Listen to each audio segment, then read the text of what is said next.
चलिए आज हम अनुच्छेद 29 से 31 तक जानेंगे। संस्कृति और शिक्षा संबंधित अधिकार के बारे में जानेंगे।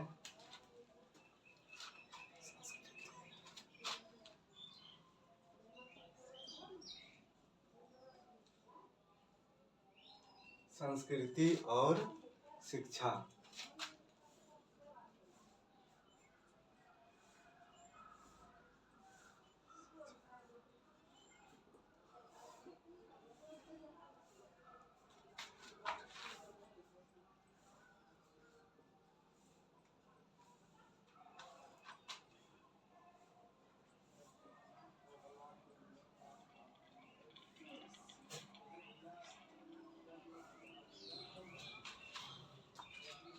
संस्कृति और शिक्षा संबंधित अधिकार 29 से 31 तक हम देखेंगे आज।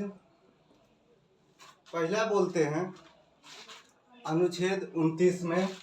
अनुच्छेद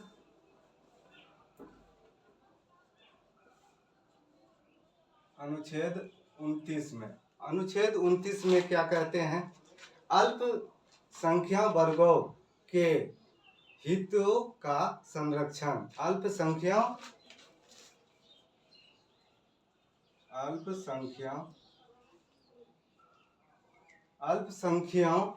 वर्गों के हितों का संरक्षण। 29 में क्या बोलता है? अनुच्छेद 29 में अल्पसंख्यक वर्गों के हितों का संरक्षण है।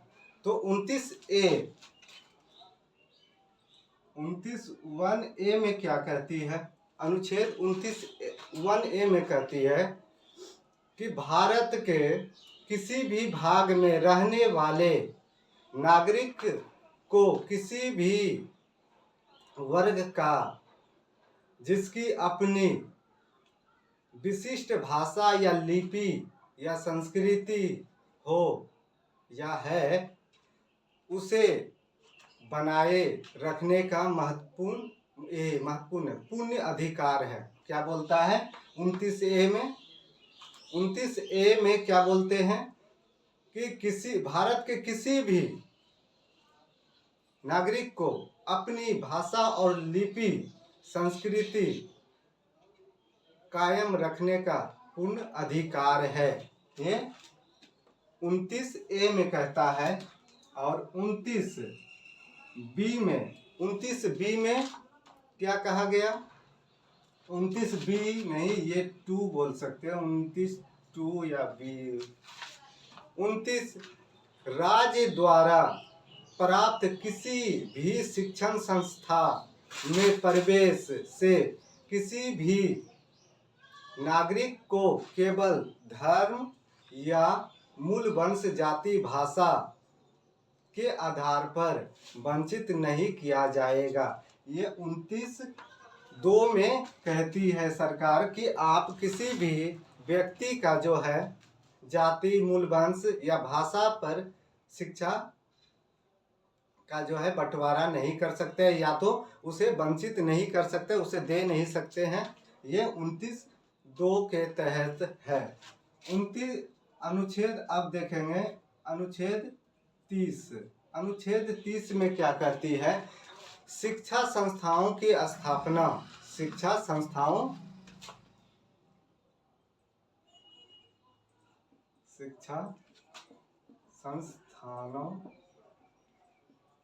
की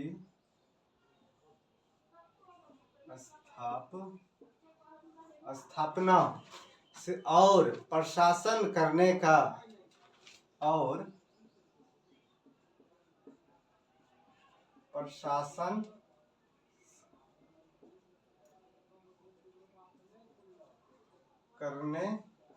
का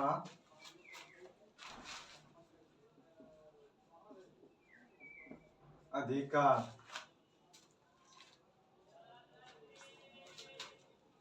प्रशासन करने का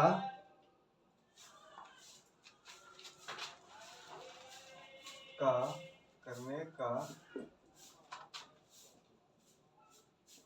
अल्पसंख्यक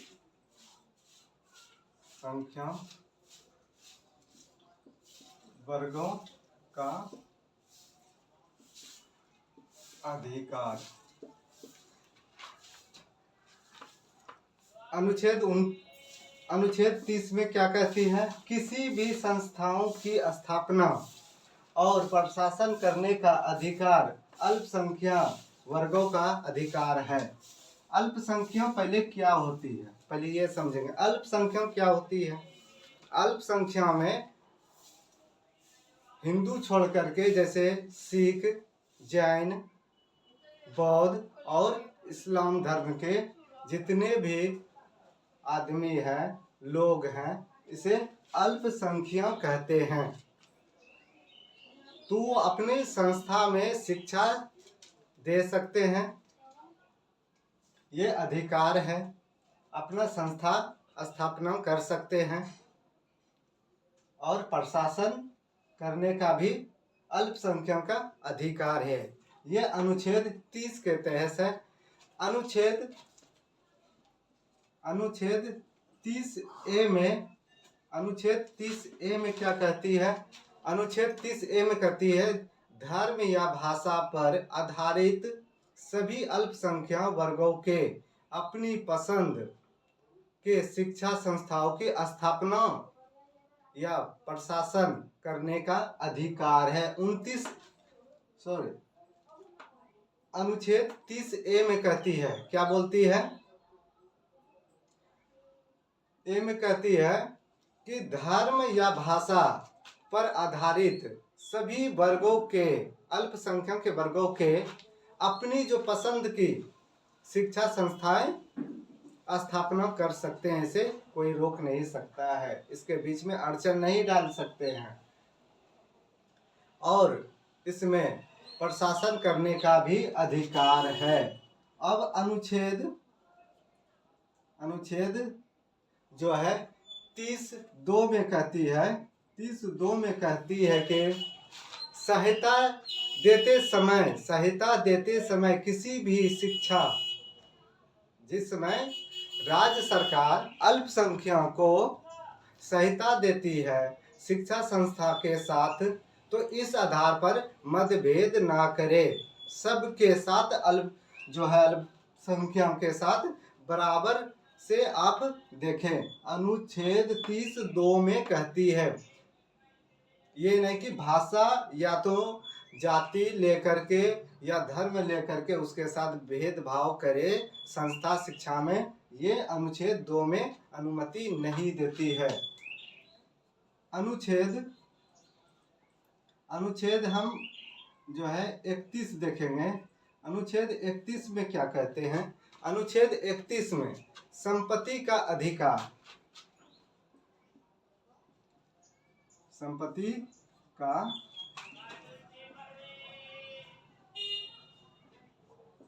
संपत्ति का अधिकार क्या कहा गया? अनुच्छेद 31 में संपत्ति का अधिकार कहा गया। इसमें कहा गया है निरस्त्रीकरण। इसमें जो है अभी के समय जो है संशोधन किया गया है, 44वें संशोधन जो है 1978 द्वारा अनुच्छेद 31 को मौलिक अधिकारों की जो सूची से हटा दिया गया है। कितने के? 44वें संविधान संशोधन के द्वारा निरस्त्रीकरण। इसमें क्या हुआ है? 44वें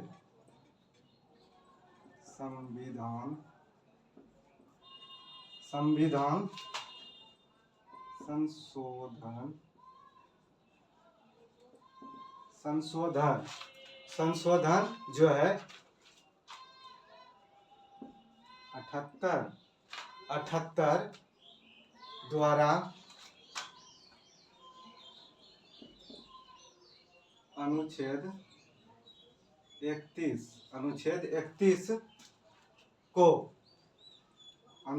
31 को क्या किया गया है? मौलिक अधिकारों मौलिक अधिकारों मौलिक अधिकारों की सूची से मौलिक अधिकारों की सूची से हटा दिया है।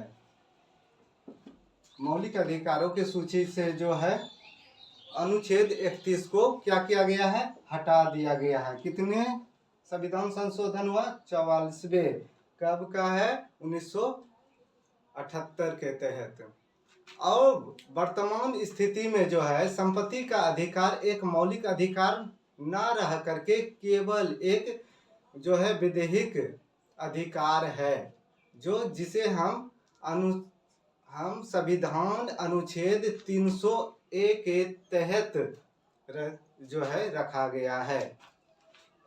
इसको किसके तहत रखा गया है, संविधान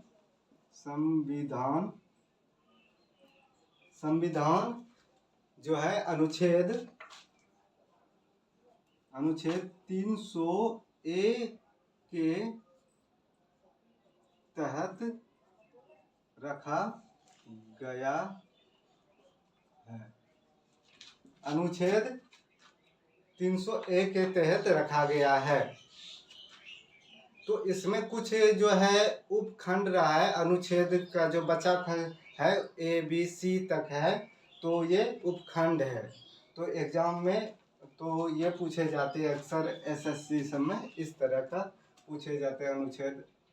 और ये 29 में ये पूछे जाते हैं अनुच्छेद